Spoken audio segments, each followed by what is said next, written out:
Assalamu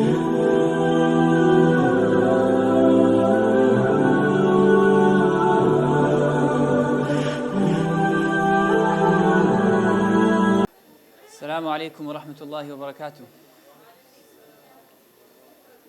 Where have all the brothers run away? No? Allah musta'an. Allah musta'an. Alhamdulillah wa salatu wa salamu ala rasulillah wa ala alihi wa sahbihi wa wala. Rabbi shrah li sadri wa yassir li amri wa hlul 'uqdatan min lisani yafqahu qawli. Subhanaka la ilma lana illa ma 'allamtana innaka antal alimul hakim. Before beginning, it's very important to do a very crucial action. It's not an action you do with your hands or with your eyes or with your tongue. It's an action you do with your heart. And it's that of rectifying your intention. Maybe some people come to Roots every week. 2 people, 2 friends even, come to Roots every week. The same class. 10 weeks later, 12 weeks later, years later, one of them has accumulated so much reward. He is transformed. And the other one, despite putting in the same hours quantitatively, yet he did not get much out of it. He just had a good time with friends, coming to the class. But there wasn't much before it, much behind it, much after it. The difference is intentions. And intention is not binary. It's not you're sincere or you're not sincere. It's a spectrum. You can be sincere. You can be more sincere. You could be so sincere that you will come no matter what. Even if there was no one to come today, you will still make it. Right? You have such a desire to learn and to get close to Allah subhanahu wa ta'ala and to improve yourself. So sincerity is a multiplier when it comes to your deeds, your life. Yeah? 2 people, the same lives, the same actions, the same output, everything is the same. But the intention is different. The difference is it's like the difference between the sky and the earth. So intentions. You need to make sure you realize that your biggest enemy is right inside you. Yeah? Whether it's the smallest decisions, the smallest things in your life, or the biggest things in your life. I'm guessing everyone's joining or already joined the Slido. Yeah, I'm sure you guys are used to it by now. Okay, practical spirituality, Tazkiyah, transform the inward. No, this is actually really behind.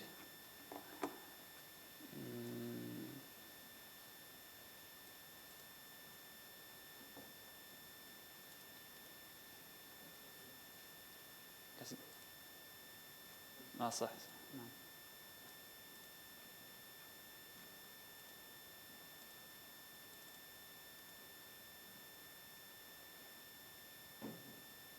At the top or here? Okay. Pleasure seeking, lust and shame. Okay. Now, I believe Ustadh Muhammad al-Kiyani left you with an action point last week. Yeah? He told me, but I forgot, so I'm going to rely on someone from the crowd. No?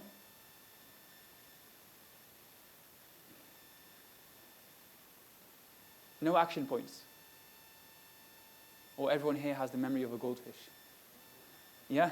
Okay, khalas, you're excused then. Case study. Imagine you're on the phone with a friend, and you are joking, cursing, swearing, foul language, speaking very crudely, very inappropriately, although being inappropriate is subjective. And then after you're chatting so casually and so freely, they tell you, oh, by the way, you're on loudspeaker in a car and my parents are next to me. How would you feel? How would it make you feel in that minute in time?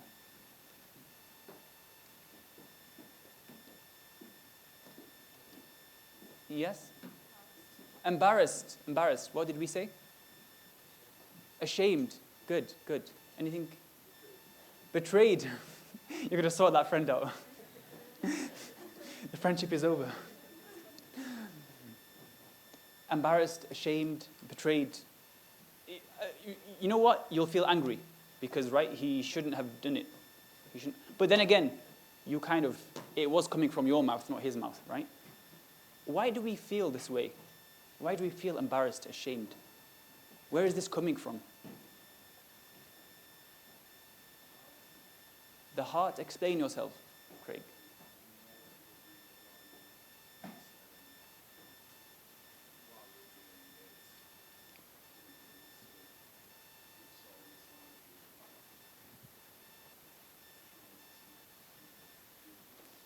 So it was wrong when the parents were there, but it wasn't wrong when you thought the parents were not there? Who can explain this to me? Of course it's wrong to begin with, but there was something you had between you and the parents that you didn't have between you and your friend. Just a hand there and then you.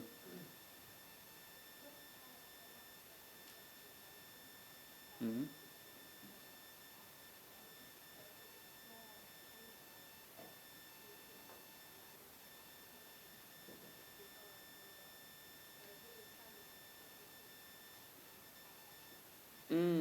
So you're right, there's an age differential which merits or necessitates more respect. You can extend this further. People you don't know as well, you'll be a bit more cautious in terms of how open you are with them. That's normal. But also with your friend, right? You imagine you were cursing, right? That's not a very good thing to do. Speaking crudely, right? In a normal scenario, the person will be swearing. Yeah? When you enter the workforce and you actually get to work, whether it's in companies or anything, it's very, very normal, believe you me. Very, very normal. The people working with you, every minute you're hearing an A word and a B word and a C word, and people can't even make a cup of tea without using 20 swear words, right? This is the culture you're living in. Right now, you might be in protected environments, even though you're not children. But this is actually the norm, unfortunately. A lot of people, right, this case study is not unique, it's not rare, it's very commonplace. With your friend, you reached a level where I'm sure both of you, it was two-sided, whereby there was a lack of shame between you both, which meant that if you swear with each other, it's a minor, it's negligible, right? There's nothing wrong with it. I'm sure this wasn't the case when you first became friends. Of course, you didn't know each other too well. But over time, you got cozy with each other, and then you'd swear and all this rude language was there happening, okay? So you lost something with your friend. You lost haya, you lost shame. You lost a level. Haya is the second half of the lesson, but the closest, let's just call it shame for now, right? You lost shame with each other, but that shame, that level of respect, integral respect, was still there with people you didn't know, especially people who were seniors. But you can't go incognito with Allah subhanahu wa ta'ala. Meaning people lack a sense of perception of others, observing them, hence why they lower their standards. But in reality, as a Muslim, you are always being perceived. That's the difference. Whether the parents were there in the car or not, you and your friend, there's always a third person with you, Allah subhanahu wa ta'ala. مَا يَكُونُ مِن نَجْوَى ثَلَاثَةٍ إِلَّا هُوَ رَابِعُهُم. There is never three except Allah is the fourth. وَلَا خَمْسَةٍ إِلَّا هُوَ سَادِسُهُم. There is never five together except Allah is the sixth. وَلَا أَكْثَرَ مِن ذَلِكَ وَلَا أَدْنَى إِلَّا هُوَ مَعَهُمْ أَيْنَمَا كَانُوا. Except Allah is with them. So this is very, very important. This is paramount to a Muslim. Understanding that no matter where he is, no matter how low the standards people are setting around him, he's a Muslim. By definition, he is someone who submits to Allah. Therefore, Allah is always with him, right? You can't pick and choose when to be respectful and polite, when not. Of course, you can be a bit disrespectful with friends as a joke, but not to the level whereby haram boundaries are sort of like surpassed and transgressed. So this is important. So now, Slido, mention an incident in your life where you experienced something similar to the above case. Yes? The code. £5 for the code. You'll just have to scan it the traditional way. Registration. Is this Slido? Is he? No?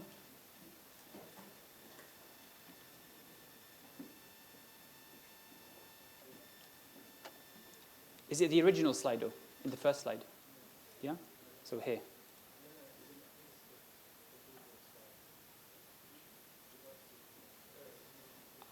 I don't know. I have no clue.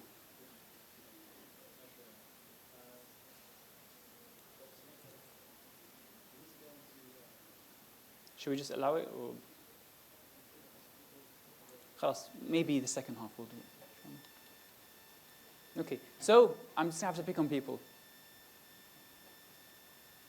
You'll just have to tell me. You can't type it. Anyone? There are no chocolates, just to ease your burden of expectations. Thinking. Yes?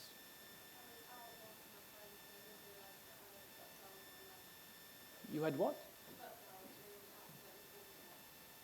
Okay. Okay. That's not necessarily embarrassing unless something makes it embarrassing. Or okay, fine. You're with your friends, you're relaxing, you're chilling, you're very laid back. The Muslim equivalent to being on a hangover, maybe. Yes. Loud voice. On call with your friends, yes.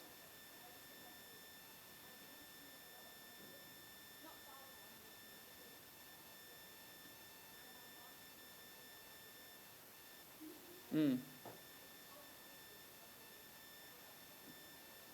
Mm. Okay, now. Usually you'll find a lot of parallels. So it says, I've got some questions from the very Roots team themselves. What if your mum looked at your WhatsApp exchanges or YouTube browser history? Why don't we feel that way when we know Allah was listening too? Okay? We don't care about our perception with our filthy friends, but those on a higher social standing, we feel a certain self-consciousness towards them. We want to be seen a certain way, and we feel very precious about this perception. Do you see the double standards? Right? Everyone's a full-on muttaqi, everyone's a hardcore, amazing Muslim who fears Allah in the masjid. But sometimes your relation with Allah is not determined by your public sphere, your public life. Sometimes your private life is what is limiting you in your relation with Allah subhanahu wa ta'ala. There are many ahadith related to having fear of Allah in open but also in secret, crucially. Very important. In one narration, the Prophet ﷺ advises a Sahabi. He's giving him advice. Yeah? So the best advice you can hear is when the Prophet ﷺ is giving it. Right? So all the advices which he gave to the Sahaba, they deserve to be studied. They ought to be studied meticulously. He says, be embarrassed of Allah or be ashamed of Allah, be conscious of Allah the same way you are conscious or you'd be embarrassed from the elder of your tribe. Meaning, if the elder of your tribe was there standing in front of you, let's just say King Charles, just for argument's sake, if he was here, would my colleagues at work be uttering the garbage they usually utter? Oh, this effing thingy and this whatever and all. Never, no, of course not. Right? They would have a sense of regard and a sense of respect. Respect to themselves because of who's present.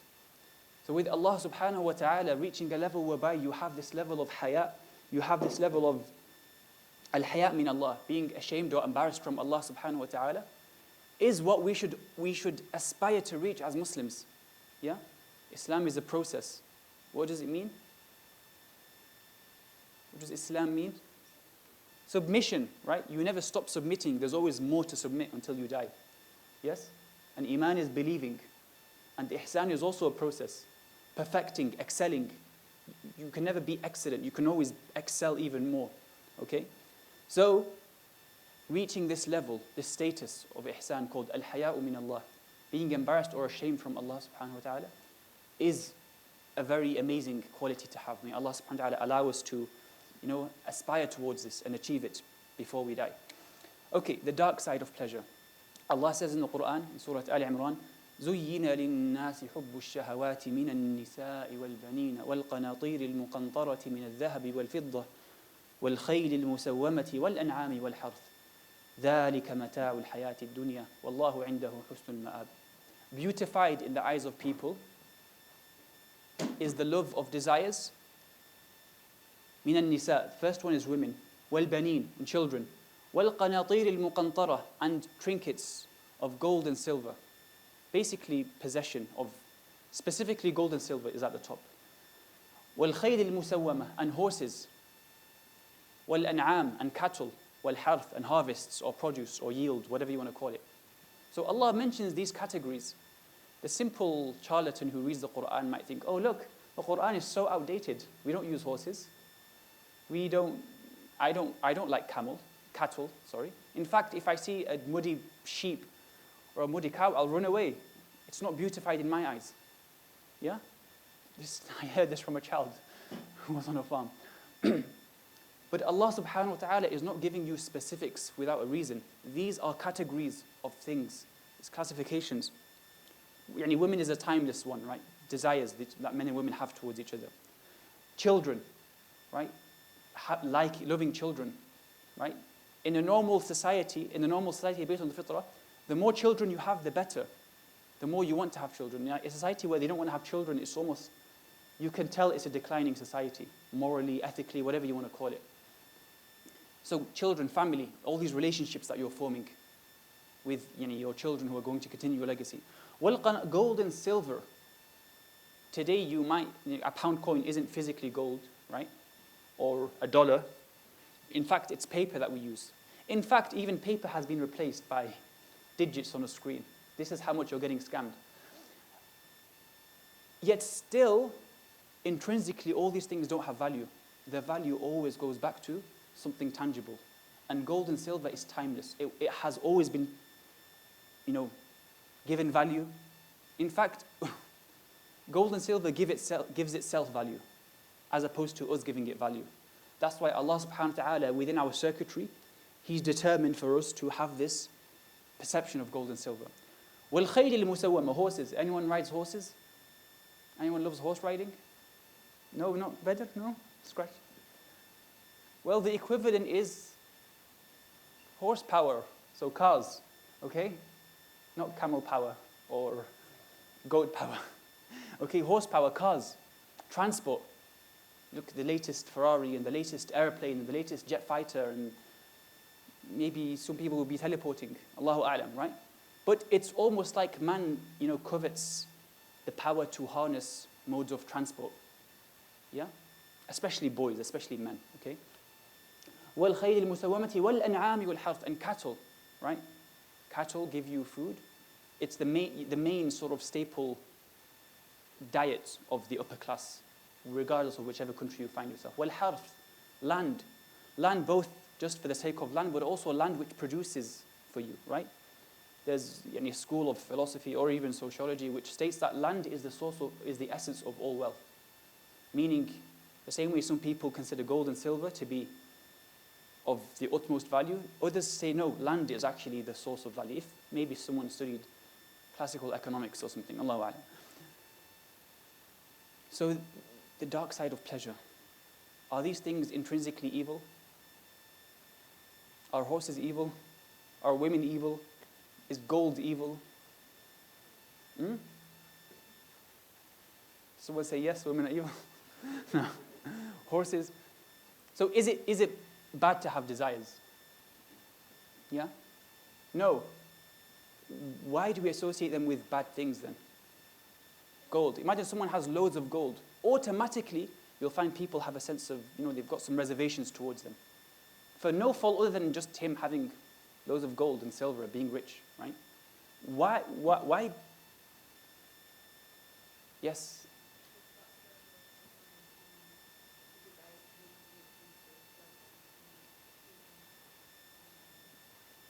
Okay, fine.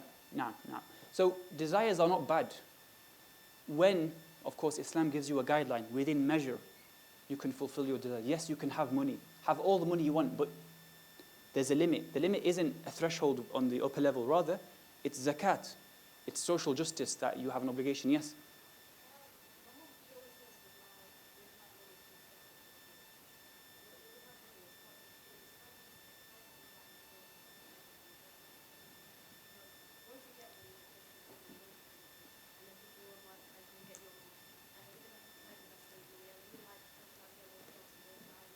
So we should all be poor then. So it's not having money. It's having money as your ultimate goal in life. Having money for the sake of having money.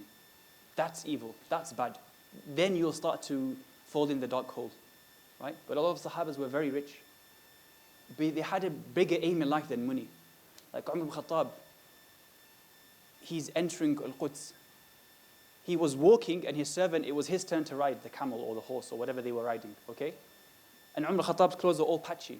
And when he meets the patriarch of Jerusalem, I forgot his name. Allahu A'lam, I'll find the name later. So the patriarch looks at him so shocked, like, you guys demolished the Persian Empire. You destroyed our armies, the Roman armies. Where's your money? Like, why are you dressed in all these clothes? And of course, Umar ibn Khattab's response to the nearest meaning was like, we're not here to take your money. We're not here for money. Like, money is such a low. Money is a resource to something greater. We're not here for money. We're here for something far more important, far more everlasting. So as a Muslim, it's important to understand this. Desires are not intrinsically evil. When you lack awareness of Allah subhanahu wa ta'ala, when your akhirah, your hereafter, is no longer the main objective, you will fall under the animalistic lifestyle of chasing money and chasing women and chasing desires and chasing horses and chasing the things which are made for you. You are now made for them. Yeah? So that's where the problem is. So the dark side of pleasure. Now this here, the second one, is not Quran. Sorry, it is, yes. There's another one where it mentions this one here. This is not from the Quran, this is a hadith. Anyway, have you seen the one who has taken their own desires as their God? Will you, Prophet, be a keeper over them? Okay, أَفَرَأَيْتَ مَنِ اتَّخَذَ إِلَهَهُ هَوَاهُ أَفَأَنْتَ تَكُونُ عَلَيْهِ وَكِيلًا. Meaning, desires, when left unchecked, they're not regulated by Islam, by the laws of Allah subhanahu wa ta'ala. On an individual level, but also on a social level, they no longer become pleasurable. Yeah? Like, imagine you're riding a horse. You're having fun. But imagine you're chasing the horse. Yeah? The horse is having fun, not you. You get to play tig with the horse, and you know what? The horse is having a good time because you always outpace you, okay? So desires, this is exactly how they work. You can be trapped and locked in a cycle of chasing desires. You'll never reach it because you'll always just want to have more and more and more. But if you fulfill your desires, right, in a regulated way according to Islam, then you basically are benefiting from these desires, and you will actually enjoy it because it's in moderation, and also you will find the benefit in the dunya and the akhirah as well. In fact, the Prophet ﷺ says, وَفِي بُضْعِ أَحَدِكُمْ صَدَقَةً. Even when a person fulfills his desires, in Islam he's getting rewarded for it. So the Sahaba were so shocked. Ya Rasulullah, wa kayfa dha? How is this the case, right? In Christianity, this will be a crazy idea, or Judaism. Having fun and you're getting rewarded, right? This contradicts completely their views on the world. The Prophet says, yes, the same way, if you fulfill your desire in a haram way, you will be punished. If you fulfill it in a halal way, you are being rewarded. Yeah? So the hadith to do with sadaqah, like about charity. Why did Allah place these desires mentioned above within us? Let's take some answers from you. There's a few points we can share. Yes, Craig? As a test, good. Test, well done. You'll find some people start to chase these desires uncontrollably and worship these desires. They fell in the pitfall. Other people, they have something called sabr. They have patience, perseverance, steadfastness. They're able to, put a stop. Yeah? Maybe some examples in our lives will be fasting. The food is haram for you to eat in this minute in time, but you are keeping away from it despite being hungry. Another one is lowering your gaze. Another one, so many examples, yes.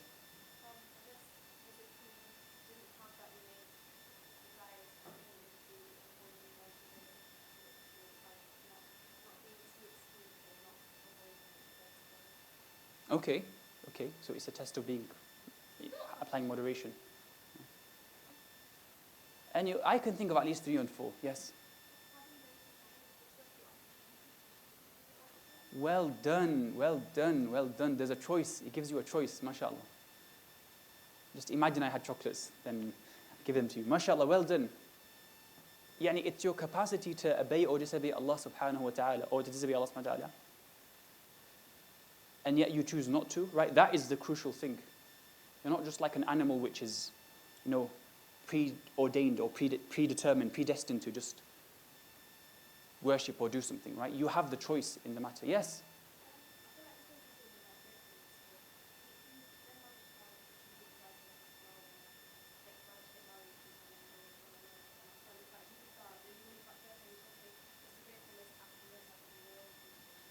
MashaAllah, good, good, good, good, good, good. They unlock another dimension of gratitude. We should still be grateful, even if you're poor and you're unmarried and you don't have anything and you can't see and you can't. You should still be grateful. But the fact that you are given things gives you more of a reason and more of a capacity to be grateful as well. Well done. Any other ones? Okay, fine. The pleasures, the desires that Allah gives us in the dunya are a glimpse of what will come in the akhirah. So if Allah subhanahu wa ta'ala never subjected you to some pleasures in your life, happiness, parents, family, your wife, your husband, riding a horse, or riding a jetpack or a car, or all these pleasures in life, you will have nothing, you will have no comparative measure upon which to consider the akhirah, the pleasures of Jannah. Okay? So the relationships you have, love and fear and hope, all these things, right? You have something to measure to when it comes to Allah subhanahu wa ta'ala or to the akhirah. When Allah describes the rivers of Jannah, the people in Jannah, right? All these desires. This is a very important one. Another one, do you have a hand? No? Okay.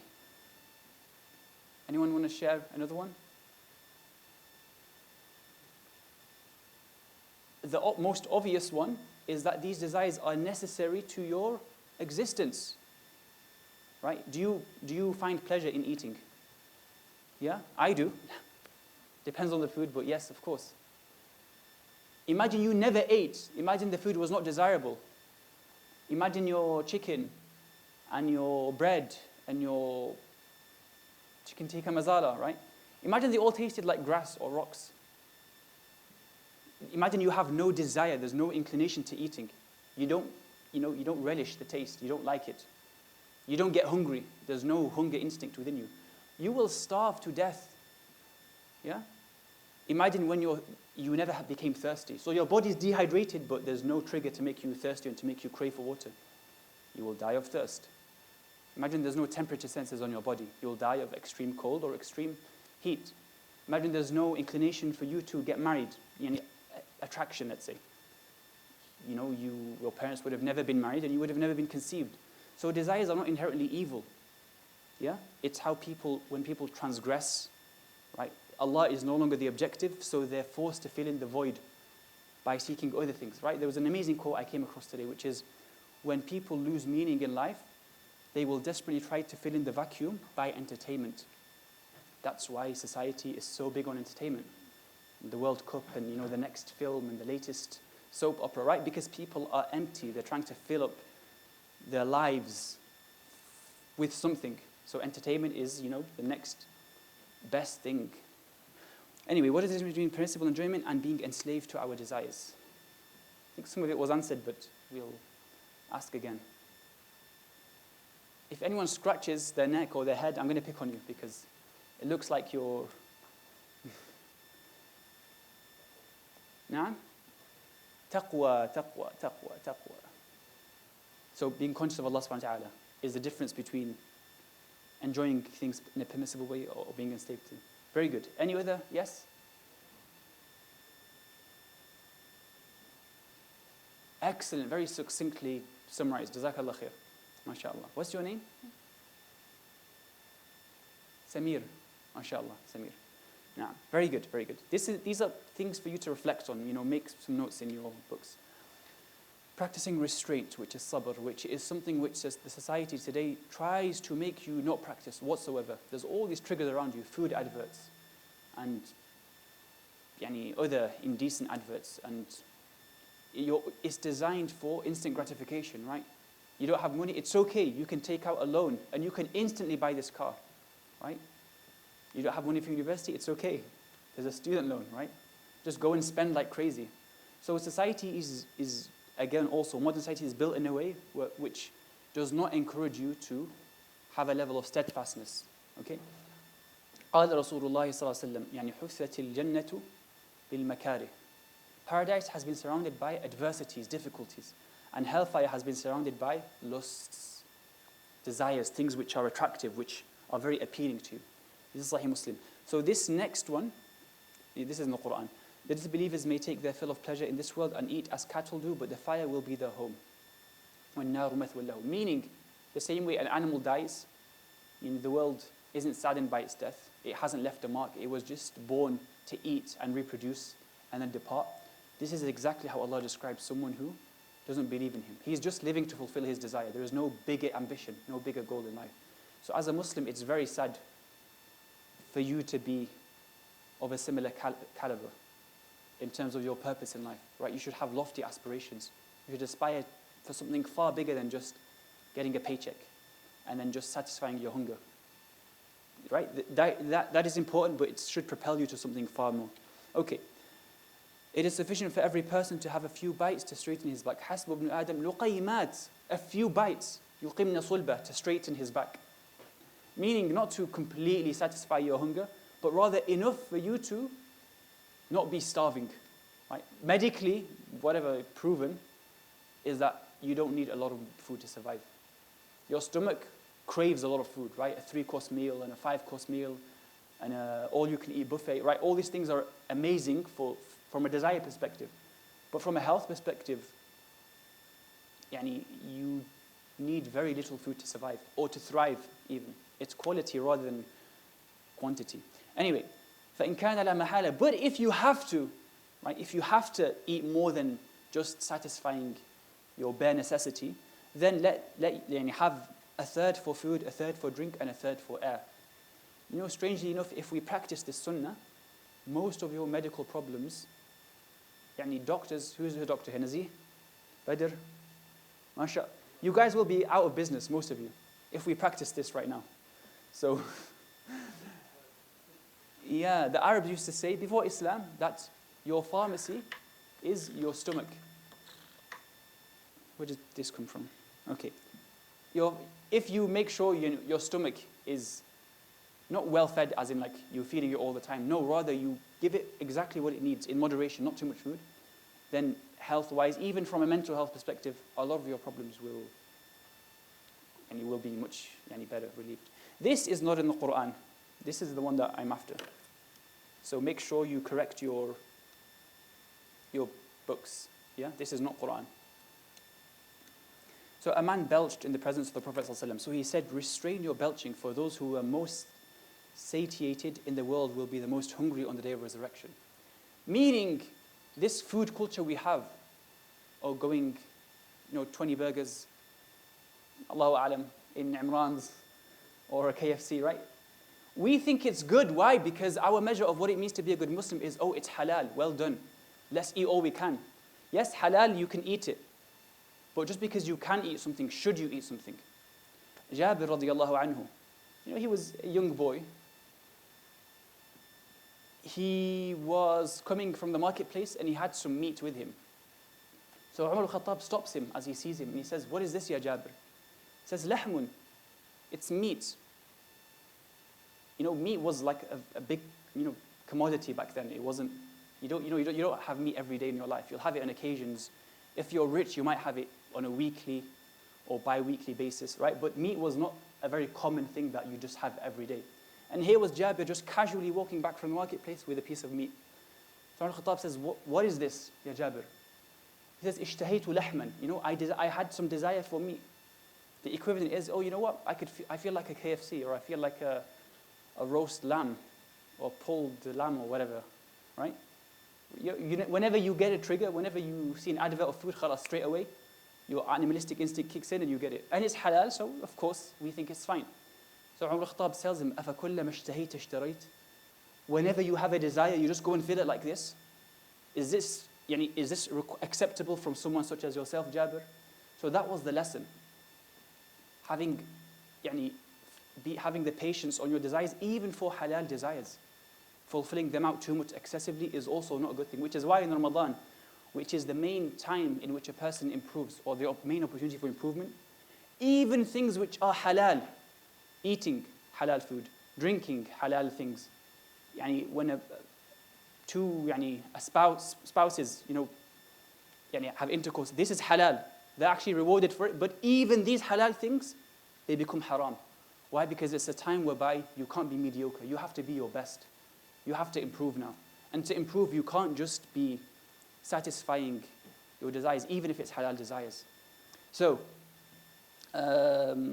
most strongly on the day of resurrection, Allah says in the Quran, أَذْهَبْتُمْ طَيِّبَاتِكُمْ فِي حَيَاتِكُمُ الدُّنْيَا.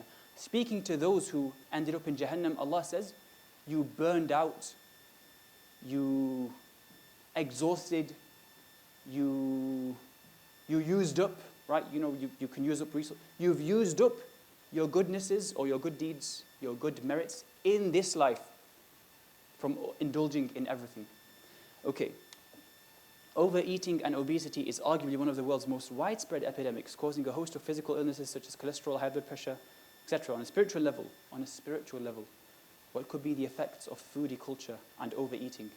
Think of your own eating habits. So this is your own personal reflections. Yeah? Yes? Yeah, answer it, yeah.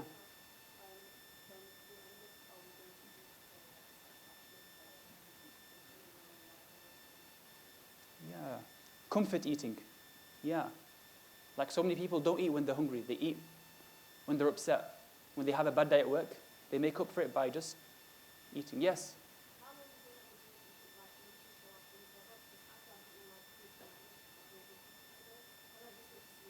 A food coma. Wow.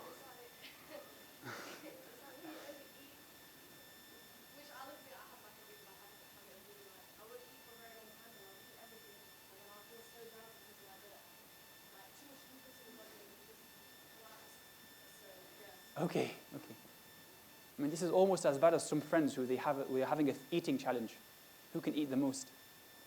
And eventually they were just the smell of food made them want to vomit, just if they would smell. That's how full they were. So again, it's spiritually, what effect does overeating have on you? I want your thoughts. Yes, Nazir?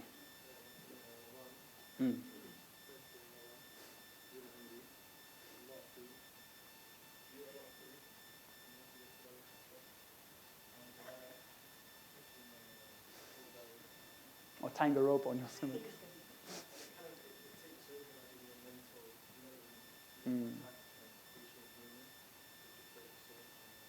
100%. Well, yeah. You don't relate as much to the ones who did not have food to eat, the ones who do not enjoy lavish meals. Very, very important point. Now, well done. It's the first stepping stone towards something or other things which are enormous. Yes? Is this spiritual fitness?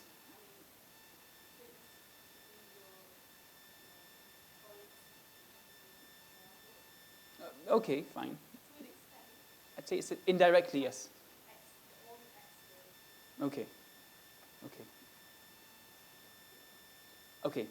You can never, ever achieve khushu' in your salah on a full stomach. It's impossible. Like, I don't know anyone who is able to. In fact, Imam Ahmad, he's reported to have said this, right? You just had a full meal. Yes, maybe it's time to pray. Maybe it's Maghrib time just came in. You have to pray Maghrib as soon as it comes in. You'll pray. But achieving khushu' in that Salat al-Maghrib right then is very unlikely after a big meal. Okay? Also, if you have a big meal and then you sleep after it, you will have a very heavy sleep, an unhealthy heavy sleep. It's unlikely you will wake up for Fajr, for example, or for Qiyam al-Layl, if left to your own devices. Yeah? So there's a link between food and your mental, spiritual well-being. Okay? Also, Adam alayhi salam, how did he disobey Allah subhanahu wa ta'ala? He ate from the tree. Well done, he ate from the tree. Right? This is in Judaism and in Christianity as well. We have the same story, minus some other details maybe that they mention. What was the implication of it?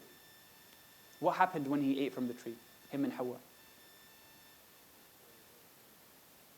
Yeah, they became unclothed, or they became exposed to each other. So that triggered the second desire, which is the desire of attraction, intercourse, relationships, whatever you want to call it, okay? That was only made possible by the first. And then Jannah was no longer befitting, assuming you think it was the Jannah or a different Jannah. They had to come down now, okay? That is, they failed the test, but inevitably they were designed to fail it, you could argue, Allahu A'lam. And then they came to earth. So, eating till you're full, charges your next desire, which is your lustful desire. So we've just mentioned a few points, but there are many, many more. Gluttony, the source of all desires. It says fame and wealth, envy, boasting, sexual appetite, competition, further indulgence. Yeah? So it leads on to other things. In fact, on a sociological level, I always like to mention the sociological aspects because I really find that interesting, like a civilizational lens. When people live in cities, right, there's a division of labor. You get specialists appearing, right? Nazih just makes houses now. I just cook food. Badr, he just makes cars, whatever, right? You're not doing everything, you're just doing specific things, usually.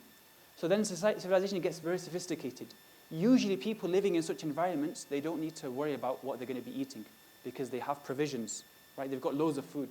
In fact, their food becomes sophisticated. They start to have desserts. They start to have a 3-course meal. They start to have spices and trading networks, and right, the food becomes sophisticated. So you'll find people who live in cities or civilizational areas compared to people who are more Bedouin-like. If you're interested in Ibn Khaldun, the Bedouin people, they're just eating, and they're just eating to survive, essentially, right? They're not having these fancy meals. Whereas the city people, their main desire of eating, filling their stomachs, is fulfilled. In fact, it's so fulfilled that they start to become more extravagant, and eventually that leads to extravagance when it comes to indulgence of different natures. Yeah, all these things mentioned here. A big one is zina, for example. And then eventually it leads to, when zina becomes normal, it leads to things like LGBT, and by then you know that khalas, society is dying. When zina becomes prevalent, when people are eating and they're full every single day and they're overeating, all sorts of mental illnesses, depressions, all sorts of biological illnesses, all sorts of ethical degeneracy kick in, and it all started because كَلَّا إِنَّ الْإِنسَانَ لَيَطْغَى أَن رَآهُ اسْتَغْنَى. When you think, khalas, you don't need anything else, you've got all the food you need, and more, and you're eating and eating and eating, and you're fulfilling your desires and fulfilling your desires, and khalas, your necessities are met to the full, to the limit, so then your soul wants to sort of, not your soul, your soul, okay, wants to try the next best thing, and then you fall into the trap of chasing the dunya. You are now a slave to these desires. Whilst for the Bedouins, who did not live in the city, right, they did not have all these luxurious 3-course meals. They were living a bit more of a simple life. They had closer bonds with their families because there was less wealth to come and corrupt them. These guys are okay. Even though we look at them thinking, poor guys, they don't live in fancy houses. They don't have 5-course meals. They don't have desserts. They don't have all the things. Materialistically, yes, they don't. But they have something far more important, which you have lost as a result of you indulging in your desires. It all starts with a halal indulgence, by the way. No one commits the haram indulgence to begin with. So try to apply this on a personal level in your own life. And you're not carrying the burdens of society. You're carrying your own burdens to begin with. So just look at yourself and consider this in your own life. Okay, roots, this is the half time. So now we introduce the concept of shame. Well, shame is not the best translation for it. There's no adequate word. There's no sufficient word in English. But we call it haya.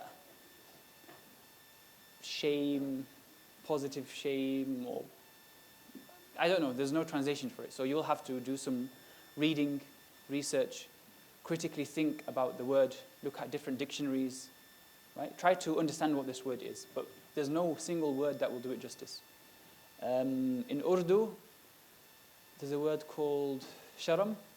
Sharam, yeah? Maybe it's the same as haya. Allahu a'lam, but I've been told it's similar.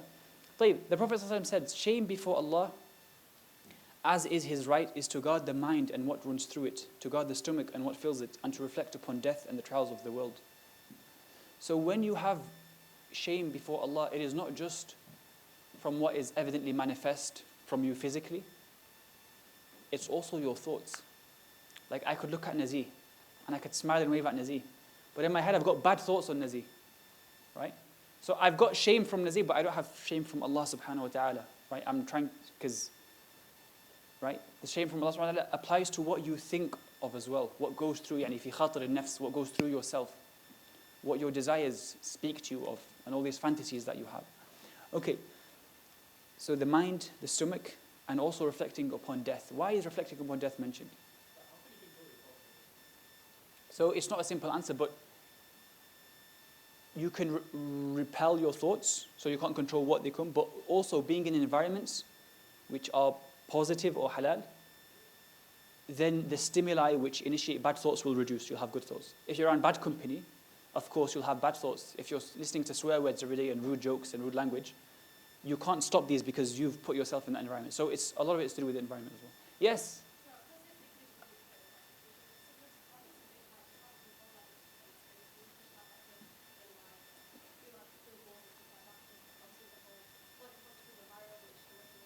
Yeah.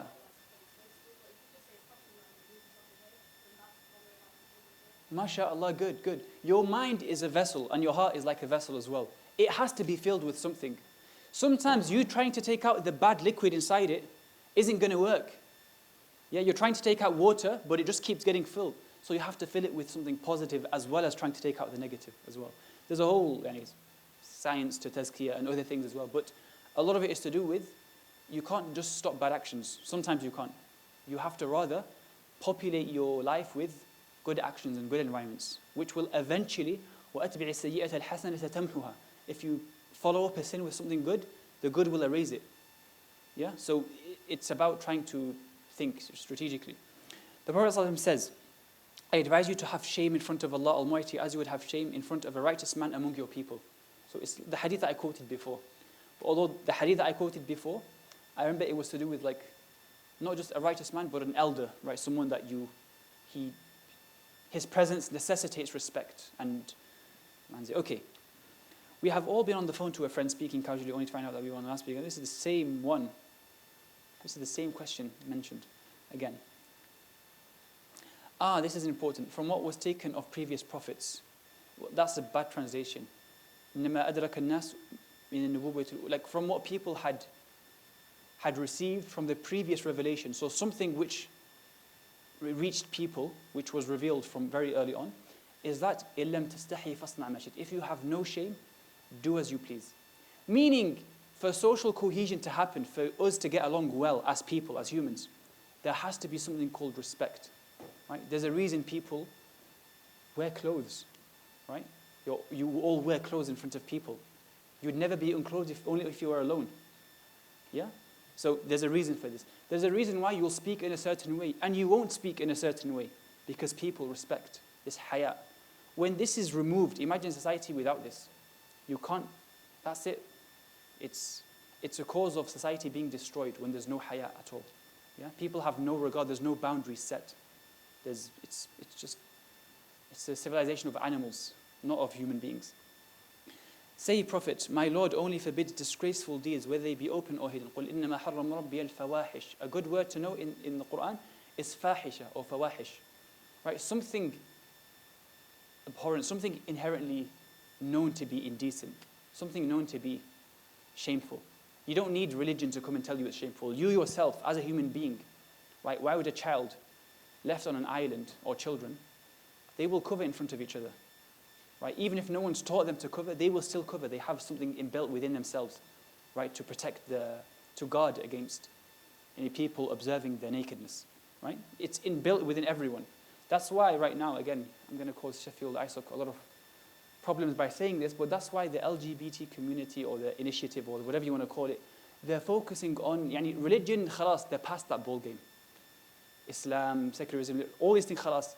If you attack people's fitrah to begin with when they're children, khalas, you've already defeated religion, you've already defeated Islam. Because people, if men don't know what men are, or women don't know what it means to be a woman. And if there's no gender, or there's a spectrum of genders and all these things, then khalas, yani. Islam came to be applied to people who have a fitrah, right? They have a natural inclination, a predisposed nature towards being men and being women, towards having haya, having shame, towards having a level of social cohesion and also in mutual shame with each other, which necessitates respect, yeah? And which lubricates people's interactions with each other. Imagine people didn't have respect in haya. So when you attack the fitrah head on, that's it. You're preparing people who they're not compatible with what comes after having haya. So haya or fitrah is the initial sort of like, it's like an unadulterated or formatted or freshly formatted disc, let's say. It's ready to receive things which are from Allah subhanahu wa ta'ala, or it's ready to have things written onto it. Having a lack of shame internally can ultimately lead to, so this is internally. Think of the Nazih example, right? When thoughts are in your mind. Speaking with vulgar language or cursing. Why is it that people in my workplace swear all the time? And people in your workplace when you start working also. Why is that the case? Why is it in school, if you want to be popular, then just swear the most or use the most rude jokes, for example? What is the underpinning cause behind this? Well, there's something else, but having no haya from yourself. So before having haya of people, you have to have respect from yourself, self-respect or self-shame. Yeah? And shaitan works hard to get rid of this. That is why people are inclined towards speaking this foul language, and this is being normalized on TV and on popular media. It's actually part of a mental illness. It's too long to discuss right now, but maybe after the lesson is finished. Dressing inappropriately, very big one. In fact, this is the most obvious one today. So again, before lacking hayat to people, shame to people, you lack self-shame or self-respect, right? Someone will only go naked and undress in front of people because they lack self-respect to begin with. Yeah? It's less to do with the people to begin with, it's to do with yourself. Also, when you speak and you use foul language, it's not just to do with the people, it's to do with yourself. You've lacked respect for yourself. So your internal boundaries have been depleted, hence why external boundaries are not that big anymore. And zina, illicit sexual relationships outside of marriage, right? So it's one thing for these things to happen when they become normalized, when it's normal to be naked or to be half naked, when it's normal to commit zina, when it's normal to swear. Yeah? So doing it as a one-off or doing it in secret is bad enough. Maybe you could say the harm is purely just on yourself. When this becomes the norm, this is the standard in society, everyone is harmed. Every single person is harmed in society. So the first one, Allah might punish just the person who committed the act. Just he is harmed. But when it's normal in society, then the punishment is inevitable. There's only one thing which prevents the punishment from happening, which is people who are working to reform society, people who are not happy with it and they're trying to do something to fix it. When these people don't exist anymore, then the punishment of Allah will befall a society or a nation. Anyway, shame in society. The divine guidelines around appropriate dress, proper interaction, engagement between men and women ultimately achieve the following objectives: preventing temptation that eventually leads to extramarital affairs that break the family units. Okay? So triggers are often to do with, well, for men mainly, it's mostly to do with visual. Yeah? So there's this, and then shaitan will always try to make you look.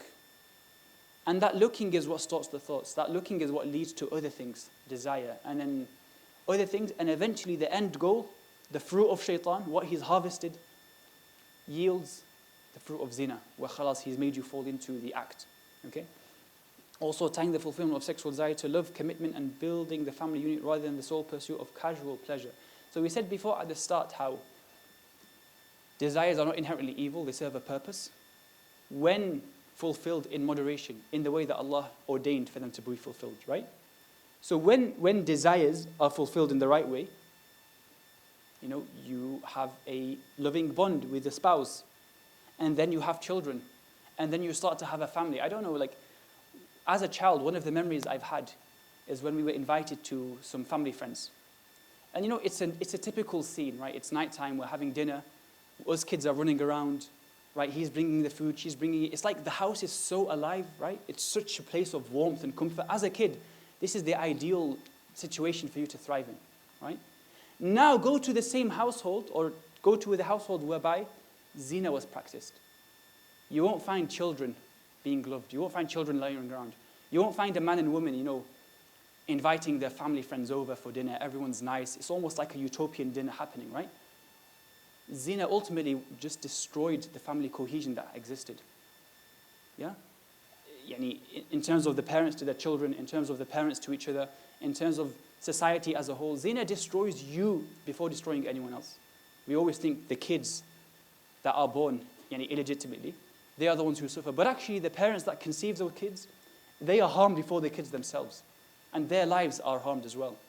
And it's worth mentioning this because we're living in a society whereby this is so normal. In fact, you're a weirdo if you don't hang around with girls or you don't hang around with boys. You're a weirdo if you don't go to the bar or the disco or the nightclub or whatever it's called, right? But actually, as Muslims, we are so grateful to Allah subhanahu wa ta'ala. We shouldn't think along the lines of, oh, imagine I wasn't Muslim. You know, I'd be in there, dancing and all these girls. That is the wrong mindset. If you truly understood the value of Islam, you'll be like, Alhamdulillah. If I was not a Muslim, I'd be like those people on West Street. I'd be committing zina left, right, and center. I'd be having drugs, right?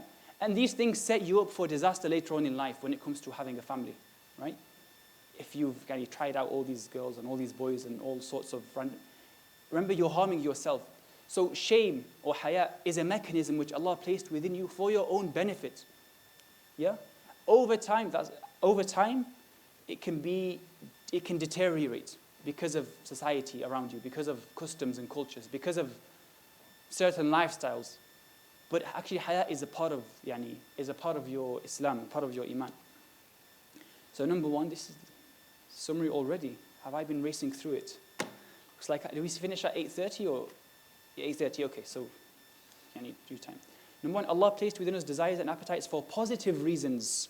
Excessive indulgence or abuse of these human instincts can lead to spiritual, physical, and mental imbalances. Practicing restraint and healthy shame are two methods to curb and enjoy these desires in a positive and fulfilling way. This is the end of the content. Q&A on the lesson. Okay, I was going to say, if anyone wants me to, go off on some tangents and explain certain things in greater detail, I'm happy to do so. Now, the last thing to do, imagine a reflection. Imagine a world, and we're increasingly seeing this around us, where nobody feels ashamed to do, dress, say, or behave as they wish. Nothing is censored. What impact could that have on individuals, families, or communities? I touched upon this, but you guys...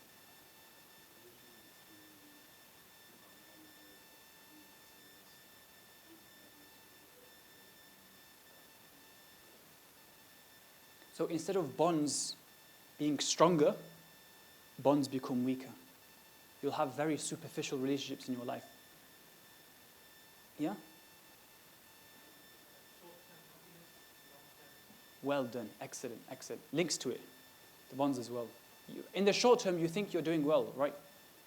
You're fulfilling your desires left, right, and center. But actually, the long-term benefits of the desires, if they were achieved in the right way, you've basically deprived yourself of those long-term benefits. Yes?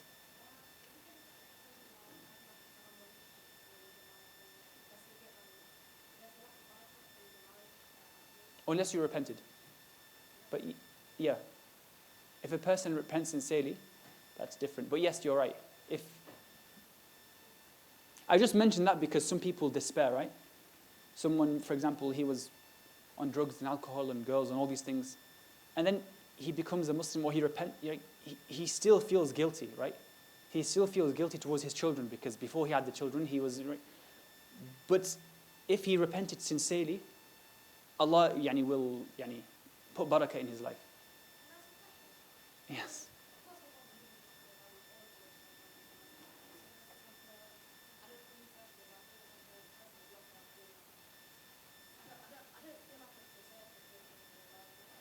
Wait. Again, you don't think you deserve to?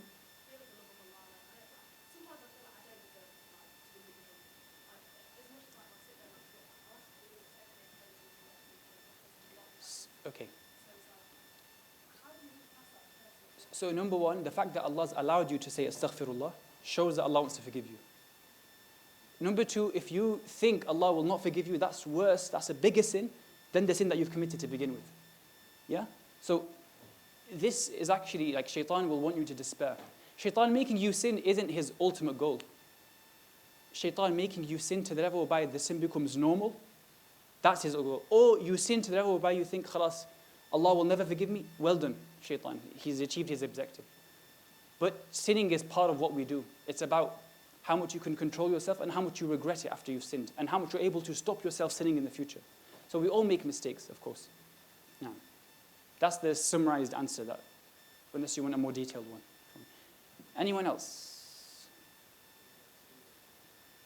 There's a Slido Q&A. After, okay. Fast, okay, action point. Fast on Monday or Thursday this week with the intention of actively practicing restraint. Fasting is an amazing way of getting this. Choose not just to restrain from food and drink, but choose something else you indulge in and try to restrain yourself from that as well. A higher level of fasting is the fasting of your mind. Okay? You're not just not eating and drinking and not sort of fulfilling your other desire, but also you're not thinking about it. You're preoccupying yourself with something far higher. Remember how we said too much overeating makes a distance between you and Allah? Yeah? You're less grateful, you have less khushu', all these things. The opposite is true as well. When your stomach is depleted, right, you've been fasting, you are more susceptible towards being close to Allah subhanahu wa ta'ala. Yeah? So use this to your advantage. I hear a lot of chit-chat. It's not very healthy. Yes, anyone else? Nazee, I'll wake you up from your sleep. Okay, let's go back to this one. I think there's more that can be said. Yes?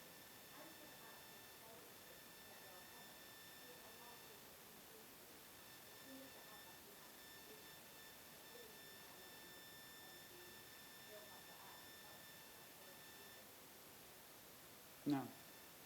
There's a nice story. Well, obviously, the story involves a major sin where a woman in Medina committed adultery. And she felt so bad. She was so upset. Sincerely, genuinely, so upset and regretful that she just couldn't live anymore, right? This is not a fake repentance where someone's like, oh, astaghfirullah, astaghfirullah, astaghfirullah, khalas, let's move on like nothing's happened. She was genuinely upset at what she did, right? That she wanted to be punished. So the Prophet ﷺ tries to make excuses where she says, maybe she's insane, maybe just go away. I didn't hear what you said, right? But she's so adamant because she wants to repent, and eventually, there's other details involved, but eventually she's punished because she was insisting. And then as she's being punished, one of the Sahaba said something like, cursing her, like, what an evil woman.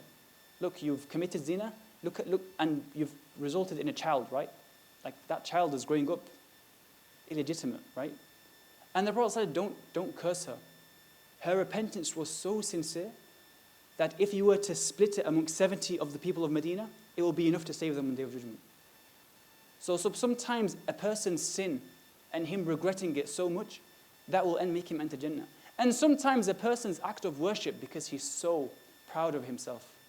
Look at me, I prayed Qiyam al-Layl the whole night, or Allahu A'lam, whatever other sort of acts of worship we do, right?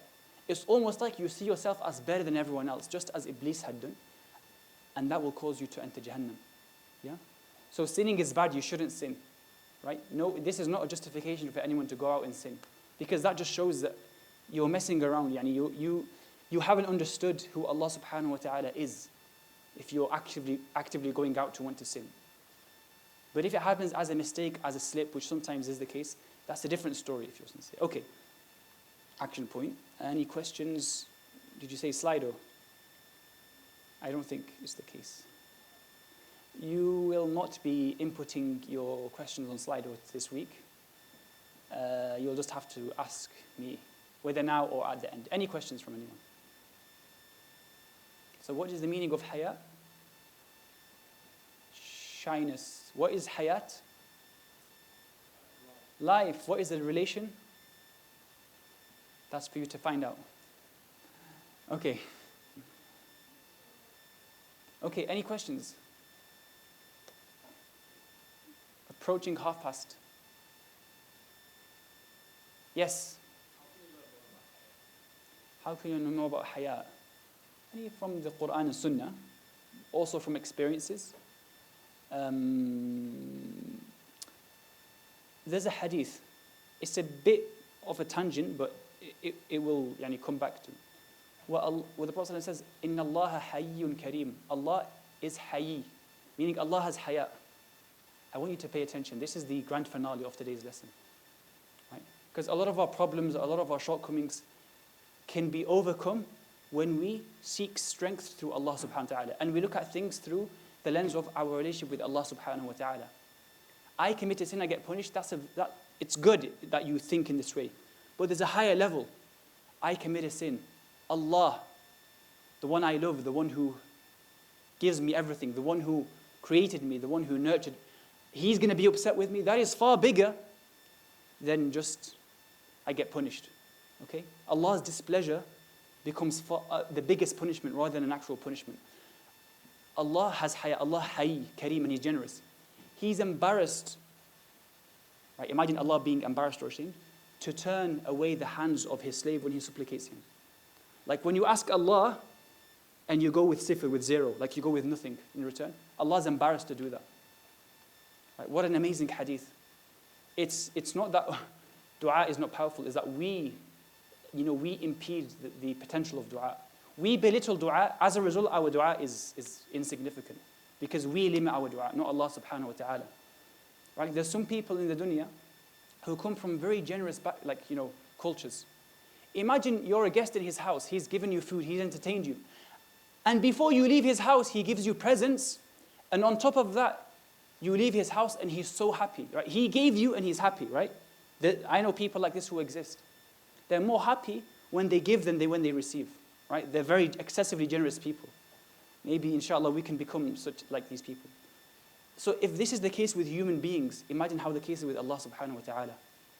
Imagine Allah giving you, and He's happy because He gives you. Allah wants to give you. And imagine now you're grateful to Allah subhanahu wa ta'ala, and so Allah gives you more and more and more and more. So this is a quality of haya when it's in a context where it's applied to Allah subhanahu wa ta'ala. So the same way Allah has haya towards us in the sense that Allah does not, let's just say, use the word embarrassing, but of course Allah is in a manner that befits Himself. If this is Allah applying hayat towards you, is it not worthy of you applying hayat towards Allah subhanahu wa ta'ala? Right? So think of it in terms of this relationship that you have with Allah subhanahu wa ta'ala. This is really what this whole course is based on, tazkiyah, purifying yourself. Right? Genuinely reaching out and connecting with Allah subhanahu wa ta'ala. Jazakumullahu khayran wa barakallahu feekum wa nafa'ana wa nafa'akum. Assalamu alaikum wa rahmatullahi wa barakatuh. I'm going to be here if there's anyone who wants to ask any questions.